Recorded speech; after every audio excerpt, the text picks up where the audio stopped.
participating in summary executions, torture, murder, and kidnapping on civilians. And if they try to escape and return to their families, they often risk execution. A final cause of internal displacement that has been noted, particularly in the past few years, is USA's Plan Colombia. Plan Colombia was a response from the Clinton and the Bush administration to help the conflict in Colombia and to fight the cocaine trade, to which it's so inextricably linked.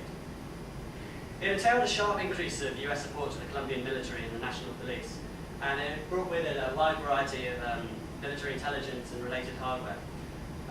The US government provided more than $1 billion of aid, and most of this, I think 70% of this went in military aid. And essentially this is the problem with Plan Colombia, because it seemed to be pouring fuels on the flame of the conflict.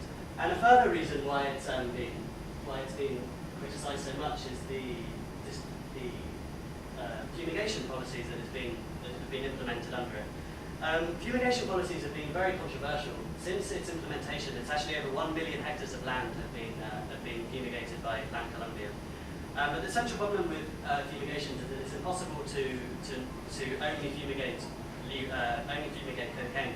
As I'll show you in a picture in a minute, the planes fly very, very, very high up, and so they will end up also fumigating staple food crops on which communities rely on. And so what then happens is communities are often forced to leave their areas and go to a different rural area in order to grow crops. But because the conflict is raging throughout the country, often the conflict will then come to that place, and then that will soon also become a target for both violence and for fumigations.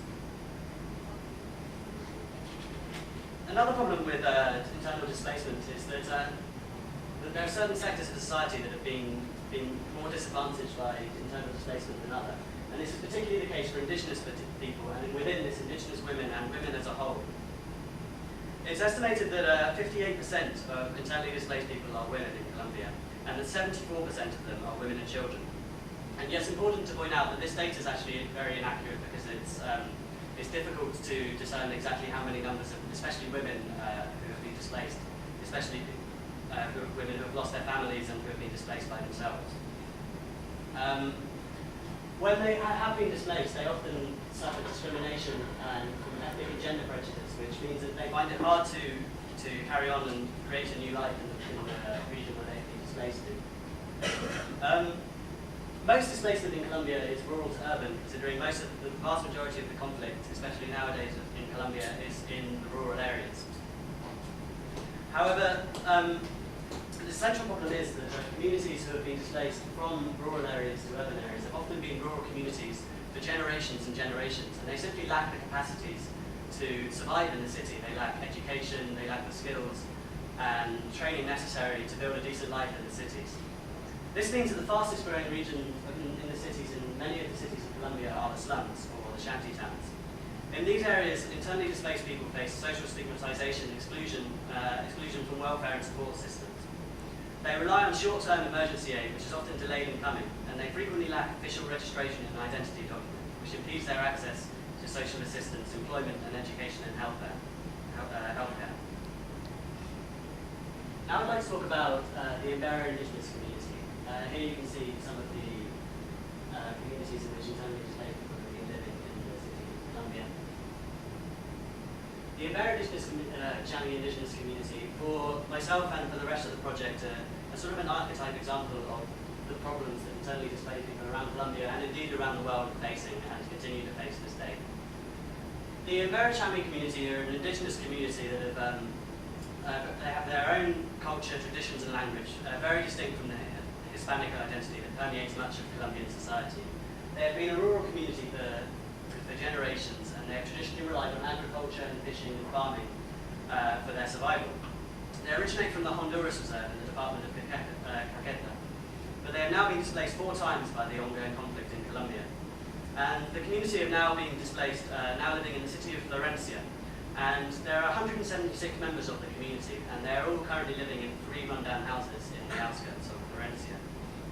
And like so many of Colombia's rural internally displaced people, they simply lack the capacities in order to build a new life in the city. So consequently, the only source of income that the community have, or the only source of stable income that the community have at the moment, is the sale of the jewellery that the women are producing, and this is the jewellery that Ayuda is currently marketing in the UK. And we have some pictures of the Iberian community, which we'd like to show you all. That's where the Department of Agriculture is located. This is one of the women. Here you can see them making their jewellery, and that woman there is wearing. This was the remains of their house after it was destroyed by the rebel forces. This is a photo they sent to us. This is the first time they got displaced. If you'd like to learn anything else about internal displacement, now I do recommend you go onto the Internal Displacement Monitoring Centre, which is internaldisplacement.org. As I said, it is actually the only organisation in the world which is solely dedicated to promoting awareness on internal displacement. And alternatively, you can also visit our website, and we have a